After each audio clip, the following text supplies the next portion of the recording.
All right. Now, as a voice actor, as really any freelance creative, writer, developer, designer, you name it, your ability to attract and retain clients is going to be key to your success. And as a freelancer, you're going to run into some pretty common customer objections. And those customer objections can get in the way of, or at worst, completely derail closing deals and booking gigs. And when I say common objections, I'm not kidding. They happen all the time. Now, you've got to understand these objections ahead of time and be prepared with strategies to help you overcome them. That's essential for building strong relationships and expanding your freelance business. Now, the key is, again, to anticipate and address these potential objections ahead of time, even before there's a project on the table. And today, I'm going to help you do just that. We're going to explore some common customer objections, and I'm going to give you some strategies to overcome them so you can close more deals and book more gigs. All right, number one.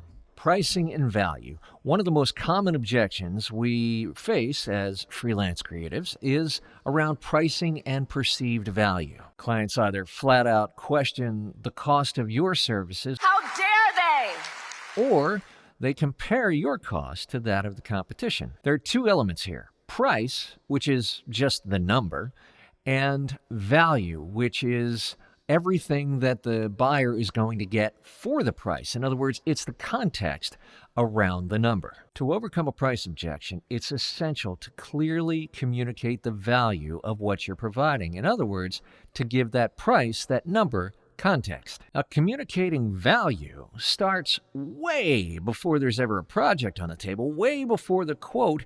It starts with your first ever communication with that client. That's where you start communicating value of the service and the customer service that you provide. This is where you're going to highlight your expertise, your skills, your experience, so that you're clearly communicating the value even before that buyer gets to a price on a project. That's what's going to set you apart from the billion other voice actors or designers or creative whoever that you are in competition with. Showcase your demos or your portfolio. Show them examples of successful past projects. Show them social proof. In other words, testimonials and references of past satisfied clients that prove that you can deliver the goods. And also emphasize the long-term benefits and the savings and the return on investment that you provide by being a professional, setting proper expectations, and delivering on those throughout your process. You can do all of that without even having a project on the table. But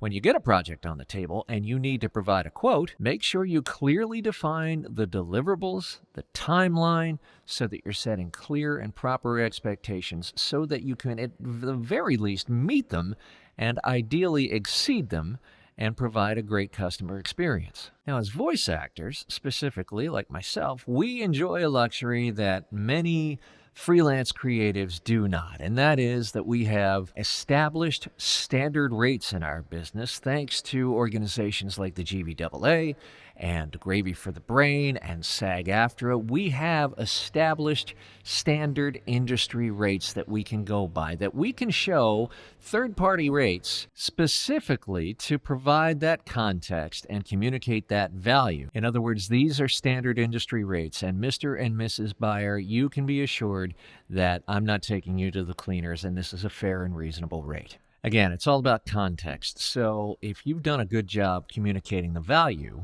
and not just the price, and there's still a significant gap between where you are with your rates and where the client is with what they want to pay, then it's likely that this client is not a good long-term partner. Move on. These are not your people. Number two, reliability and timeliness. A lot of clients have tight timelines, they have deadlines, they have other considerations, and they're concerned about a freelancer's ability to be able to hit the deadlines on the deliverables. Now, to overcome this objection, it's crucial to establish your reputation for reliability, dependability, and professionalism. And again, that starts way before the quote with your first marketing communication and how you establish that reputation. There are a number of different ways you can do that. First, social proof, testimonials, and references, and examples of past projects with past clients that help you establish your track record. Now, when there's a project on the table and a quote and an opportunity to reinforce the perception of value, that's another opportunity for you to clearly communicate timeline, expectations, things like that, so that you reinforce this perception, and rightly so, that you are committed to your deadlines, that you're committed to the timeline, that you're organized and professional, and are setting clear and proper expectations. Offering a clear timeline and demonstrating your commitment to your obligations in terms of timeline goes a long way to build trust and build strong and tight collaboration between you and your client. Number 3, continuing on those themes, communication and collaboration. Some clients have a concern, an objection that they may voice, that they may not be able to clearly communicate their vision of the project and what success looks like to you as a remote creative freelancer, right? A voice actor. Now, to overcome this objection, you need to clearly communicate your commitment to understanding the client's needs. Now, I know I'm starting to sound like a broken record here, but again, this starts with the very first communication, the first time you ever reach out to this client. Focus your message even early on how you believe in clear communication and tight collaboration and understanding your client's needs rather than all the great things that you can do. Then when there's a project on the table and a quote to be provided, there's another opportunity for you to actively listen to your client's needs, note them down, and reinforce the fact that you've heard them and that you will address them. The better understanding of the client's needs and the project, the better you're going to be able to set and fulfill expectations. For voice actors, you need to understand the basics: genre, length of the recording, the usage, the duration, how long is the recording going to run, and finally, the budget. If you don't have an understanding of those basic 5 things, then you need to shore that up. Now, if the client is concerned that they may not be able to communicate to you their vision of success artistically, in other words, how to get the best performance out of you and the one that they want for the project, then offer to do a live session with the client. That way they can direct you live during the session. That ensures they get out of the session with exactly the performance that they're looking for, and it minimizes pickups down the road. Now, if the project is self-directed and it's longer than a day or two, let's say it's a longer form e-learning project or maybe even an audiobook, then it's your job to communicate regularly with the client to make sure that you don't leave the client hanging. Regularly can mean every couple of days. It can mean at least once a week in the case of an audiobook. But by nurturing that open and regular and proactive communication, you're building trust with your client and tightening up that collaboration between the two of you. Number 4. Quality and expertise. Now, the time to prove the quality of your work and your expertise is not in the end when you have a project on the table and you're providing a quote. In fact, if you don't provide those things before there's a project on the table, you likely won't get asked to quote the project. Now, how do you overcome this objection? Well, as voice actors, the way we demonstrate the quality of our work is through our demos and through our auditions. You can also shore up those perceptions with testimonials, case studies, examples of past projects that you've done, and happy clients. And finally, staying up to date with current trends and keeping your skills sharp with continuous coaching will keep you current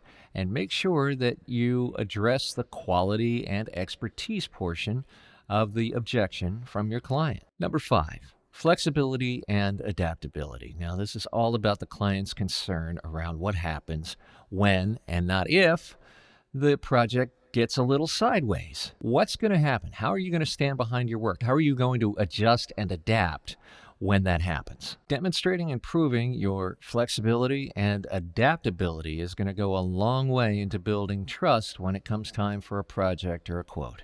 Objections are part of the sales process, and overcoming them and anticipating them from your first communication very early on and continuing all the way through the customer service process goes a long way into building trust, into building relationships, and ensuring your success as a creative freelancer. If you can understand and proactively address concerns around pricing and value and reliability and dependability and communication and flexibility and adaptability, then you can not only build a strong relationship with your client, but you can set yourself apart from and above your competition. Remember, it's all about emphasizing your value, the context around the price, demonstrating your expertise, and nurturing that open communication between you and your client. Now that you understand these objections and the strategies to overcome them, you can now be proactive and start from the jump rather than waiting to provide some sort of value around the price that you've just given them and scrambling to do so when you're quoting. Anticipating and proactively dispelling those objections even before they come up will go a long way into building trust with you and your clients, and will go a long way into the success of your creative freelance business. Providing value is an integral part of what we teach in the VO Freedom Master Plan. If you'd like more information on that, make sure you click on the link in the description or show notes below. And to get my 7 steps for starting and developing a career in voiceover, it's an absolutely free guidebook that you can get with the link in the description and show notes below as well. If you're watching us on YouTube and you found value in this video, if it helped educate you and you think it might help educate other voice actors, then give us a like or a subscribe. And if you're listening to us on the audio podcast, we'd love if you consider giving us a follow, again, so we can get the word out to more voice actors, more creative freelancers, and help more people. Thanks so much for watching, and we'll see you back here again next week.